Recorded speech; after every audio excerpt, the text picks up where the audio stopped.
Здравейте на всички, аз съм Simeon Попов и съм от България. I recently finished my studies in GMPU. I found a really nice job at the State Opera House in Plovdiv, and also I opened a school, a music school. It's actually right beside me. I experienced a lot of concerts, a lot of performances and projects, really amazing projects in my university. Every semester I learned something new, and this was so helpful for me in the future now, because I apply it in my work and teaching with kids. So yeah, it helped a lot. The Austrian conditions are just amazing for students.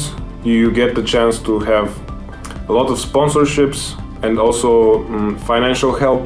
The quality of education is basically the same as in Vienna, and it's high. Carinthia is a really great place to study and to live and to work. It's amazing.